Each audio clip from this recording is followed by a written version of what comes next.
एक छोटा सा सवाल था कि त्रिलोकीनाथ भगवान शंकर उन्होंने गणेश जी का सिर काटा तो वही सिर क्यों नहीं जोड़ा? अभी मजा आएगा ना भिड़ो। ऐसा काम जो देवता कर सके तो वो तो यही काम कर सकते हैं कि इंसान को किसी जानवर का चेहरा लगाएं, क्योंकि इंसान को इंसान का चेहरा लगाने में कोई बड़ी बात नहीं है। ये सब बातें झूठी हैं। यही नहीं, अभी और सुनिए। शनि की दृष्टि पड़ते ही गणेश जी का सिर धड़ से अलग हो गया। ये नकली धर्मगुरु आपको भ्रमित कर देते। क्या है भगवान गणेश की महिमा? आज इसी विषय को विस्तार से क्लियर करने के लिए हम आपके बीच कुछ आध्यात्मिक जानकारों के विचार लेकर आए हैं। इन आध्यात्मिक जानकारों में एक तरफ हैं धीरेन्द्र कृष्ण शास्त्री जी व कुछ अन्य आध्यात्मिक जानकार वहीं दूसरी ओर हैं संत रामपाल जी महाराज। इन आध्यात्मिक जानकारों में किसका ज्ञान उत्तम है? कमेंट करके हमें अपनी राय अवश्य दें। अगर इस चैनल पर आप पहली बार आए हैं तो फटाफट से वीडियो को लाइक और चैनल को सब्सक्राइब जरूर कर दें। तो चलिए वीडियो शुरू करते हैं। एक छोटा सा सवाल था कि त्रिलोकीनाथ भगवान शंकर जो सब चीज संभव कर सकते हैं, उन्होंने गणेश जी का सिर काटा तो वही सिर क्यों नहीं जोड़ा? वाह, क्या बात! ये प्रश्न बहुत ऊंचा किया है। क्या नाम है आपका सर? गुरुजी नवीन आर्य नाम है मेरा। कहाँ से हो? जी यहीं इंदौर से हूँ। वाह, देखिए भगवान भूत भावन महादेव कुछ भी कर सकते हैं, संहारक देव भी हैं और सृष्टि में कोई भी लीला कर सकते हैं। आपका प्रश्न है कि जो सिर काटा था वही क्यों नहीं? तो जो भूत भावन महादेव हैं उन्होंने गणेश जी का सिर एक बात पर काटा, बात नहीं मानी। तो पहले तो गणेश जी थे नहीं। गणेश जी तभी बने जब इनके मस्तक पर जो है गज भगवान का सिर लगा। आपका प्रश्न है कि वही क्यों नहीं जोड़ा? इन्होंने एक हाथी को वरदान दे रखा था भूत भावन महादेव ने कि तुम हमारे सुत बन करके रहोगे। अब उसको सुत बना नहीं पाए तो चिंता में शंकर जी पड़ गए कि ये सुत नहीं बन पाया तो इसका वरदान कैसे पूर्ण होगा। तो अपने पुत्र का जब सिर कट गया तो इन्होंने विचार किया कि उसका वरदान भी पूर्ण हो जाएगा, वो सुत भी कहलाएगा, इनको शीश भी मिल जाएगा। इसलिए गणेश जी के सिर पर गज का सिर रखा। कुछ लोगों ने सोशल मीडिया पर यह सवाल उठाया कि गणपति जी को हाथी का सिर क्यों लगाया गया, और उनकी इस बात पे कई लोगों ने ठाका भी लगाया। तो मैं आज आपको उस बात का जवाब देने जा रहा हूं, और मेरा आपसे यह अनुरोध है कि आप मेरे इस जवाब को उन तक भी पहुंचा देना। और मैं यह जो जवाब देने जा रहा हूं ना, यह जवाब तार्किकता की कसौटी पर खरा उतरने के बाद ही आपको बता रहा हूं। और मैं आपको दोनों कारण बताऊंगा, तार्किक भी और पौराणिक भी। तो अब जरा आप सुनिए। सबसे पहले आप मुझे यह बताइए कि आपकी पहचान कैसे होती है? आप कहीं भी जाते हैं तो लोग बाग आपको कैसे पहचानते हैं? सीधी सी बात है, आपके चेहरे से। आप किसी और का चेहरा लगा के चले जाओ, लोग बाग आपको पहचान नहीं पाएंगे। चलिए आपका चेहरा काट देते हैं, हटा देते हैं, और आपके किसी फ्रेंड का चेहरा वहां पे लगा देते हैं। अब आप कहीं भी जाओगे तो क्या लोग बाग आपको पहचान पाएंगे? क्या यह उनके लिए संभव होगा कि वो आपको पहचान लें? नहीं पहचान पाएंगे, या फिर बहुत ज़्यादा कंफ्यूजन में हो जाएंगे। तो इसी वजह से भगवान को अगर किसी दूसरे देवता का या किसी मानव का चेहरा लगा दिया जाता तो भगवान की तो आइडेंटिटी ही खत्म हो जाती ना। जिसका चेहरा लगाया जाता उन्हीं के नाम से उनको संबोधित किया जाता। जैसे रमेश को सुरेश का चेहरा लगा दें, फिर रमेश कहीं भी चला जाए लोग बाग तो उसे सुरेश ही समझेंगे और सुरेश नाम से ही बुलाएंगे। तो इस वजह से उनको किसी देवता का या किसी दूसरे मानव का चेहरा नहीं लगाया गया। और यह बात पूर्णतया तार्किक है। जरा आप सोचिए, अगर लगा दिया जाता तो भगवान की आइडेंटिटी खत्म हो जाती, लोग बाग पहचान ही नहीं पाते। ऐसा काम जो देवता कर सके तो वो तो यही काम कर सकते हैं कि इंसान को किसी जानवर का चेहरा लगाएं, क्योंकि इंसान को इंसान का चेहरा लगाने में कोई बड़ी बात नहीं है। लेकिन इंसान को अगर जानवर का चेहरा लगाएं तो ये तो बहुत बड़ी बात है। कई लोग कहते हैं ना कि माता पार्वती के मैल से उन्होंने एक गणेश जी बना। ये सब बातें झूठी हैं। ये सब गलत कथाएं समाज में प्रचारित की गई। इनका कोई और छोर नहीं है। असली बात यह है जो पुराण में लिखा गया है वो यही है कि भगवान श्री कृष्ण ही, भगवान श्रीमन नारायण ही माता पार्वती के पुत्र रूप में, गणेश रूप में भगवान श्री मन नारायण ही, कृष्ण ही गए। अब पार्वती जी के बेटा हुआ है, सब देखने आए दूर दूर से। तो सब देखने आए, उनमें शनि भी आए थे। अब आगे की कथा समझिएगा। कौन आया? शनि। तो शनि मुंह लटका के खड़े थे ऐसे। माता पार्वती ने कहा कि सबने मेरे छोरा को आशीर्वाद दिया, सबने खूब दुआएं दी। ब्रह्मा जी आए, विष्णु जी आए, सब देवी इंद्र आए, सबने आशीर्वाद दुआएं दी। तुम आए हो तो मुंह लटका के खड़े हो, क्यों? आशीर्वाद दो। शनि जी बोले मेरी दृष्टि बहुत बुरी है। पार्वती जी बोली कोई दृष्टि वृष्टि बुरी नहीं है, तुम तो दर्शन। पार्वती जी ने कहा दर्शन दो और आशीर्वाद दो। शनि बोले देखूं? हाँ हाँ देखो।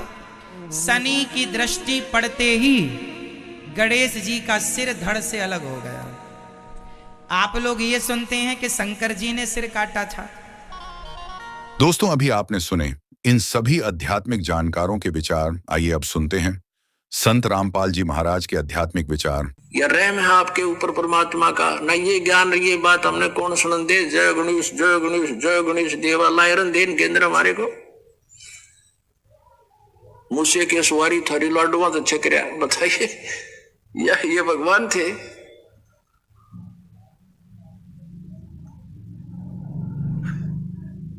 हमने ज्ञान था नहीं, हम इनने के चिपटे रहे सारी उम्र।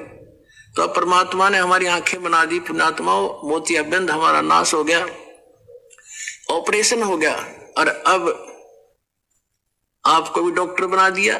पुण्यात्माओं, ब्रह्मा विष्णु महेश जी नाशवान और नीचे वालों की तो गिनती है क्या, जिनको हम अजरो अमर सुना करते नकलियों से। ये तीनों नाशवान, दुर्गा नाशवान। इनका पिता ब्रह्म सरपुरुष जो 21 ब्रह्मांड का स्वामी है, जिसने गीता जी का ज्ञान श्री कृष्ण जी में प्रवेश करके बोला है। श्रीमद् भगवत गीता अध्याय नंबर 2 श्लोक 12 में, गीता अध्याय नंबर 4 श्लोक 5 और 9 में, गीता अध्याय नंबर 10 श्लोक 2 में ये खुद कहता है, अर्जुन तेरे और मेरे बहुत जन्म हो चुके हैं, तू नहीं जानता मैं जानता हूं। इससे सिद्ध है कि ब्रह्म भी नाशवान, 21 ब्रह्मांड का स्वामी, इसको सरपुरुष भी कहते हैं। और 7 संग ब्रह्मांड का स्वामी है अक्षर पुरुष, वो भी नाशवान। श्रीमद् भगवत गीता अध्याय नंबर 15 के श्लोक नंबर 16 और 17 में 3 पुरुष बताए हैं, सरपुरुष और अक्षर पुरुष।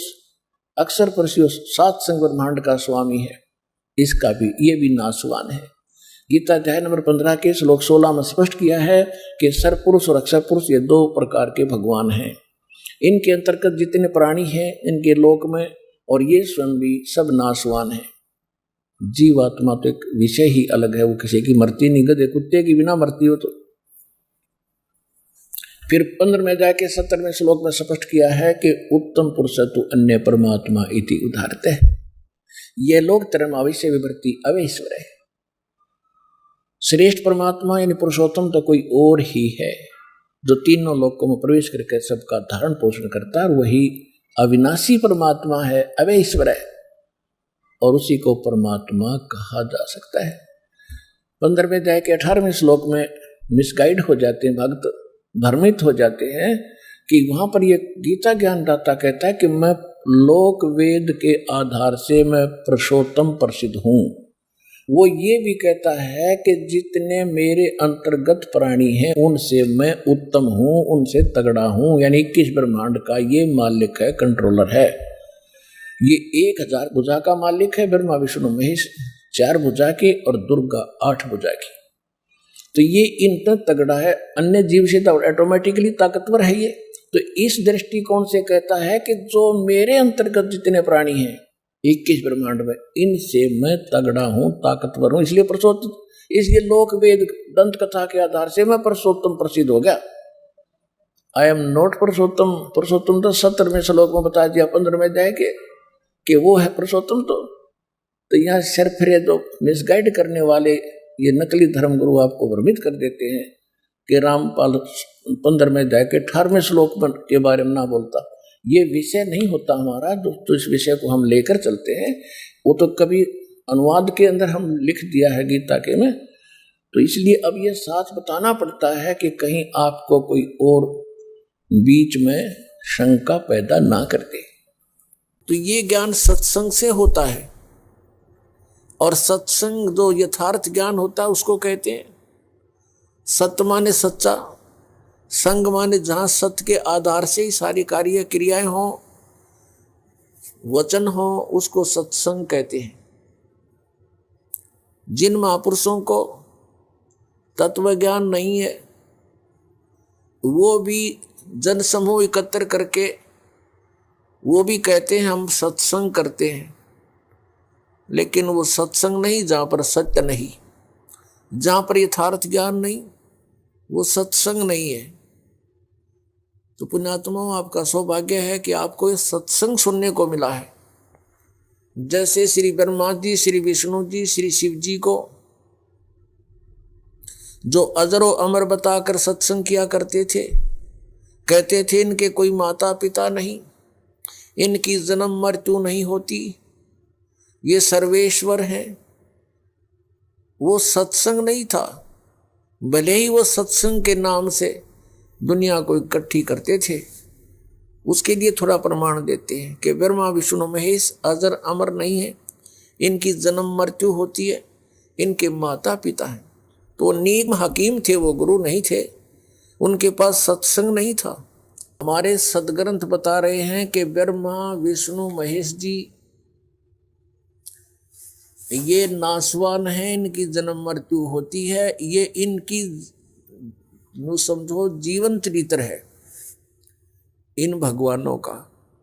इनकी माता दुर्गा जी है और पिता इनका ज्योत निरंजन काल है, और ये स्वयं स्वीकार कर रहे हैं कि हमारा जन्म मृत्यु होता है, आप हमारी माता हो, दुर्गा को कह रहे हैं।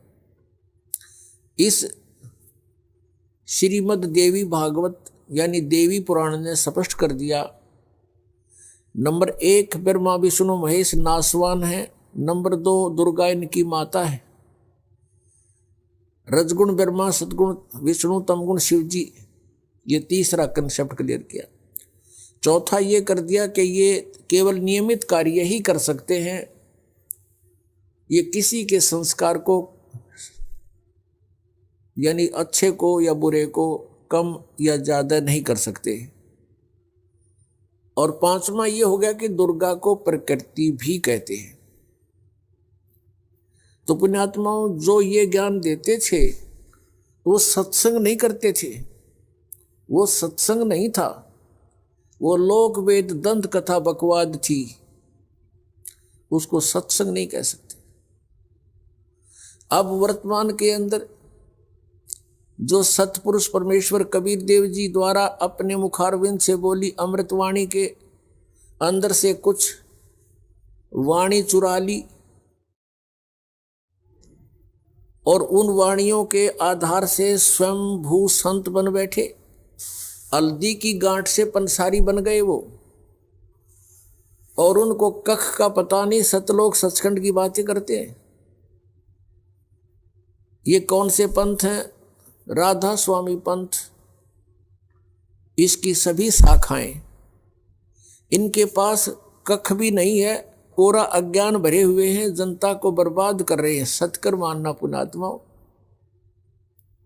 दास का उद्देश्य है कि सच्चाई को जनसाधारण के रूबरू करूं ताकि इन अज्ञानियों से पीछा छूटे जिन्होंने जीवन अपना भी नाश कर लिया और आपके लिए भी उबाधक बने हुए हैं।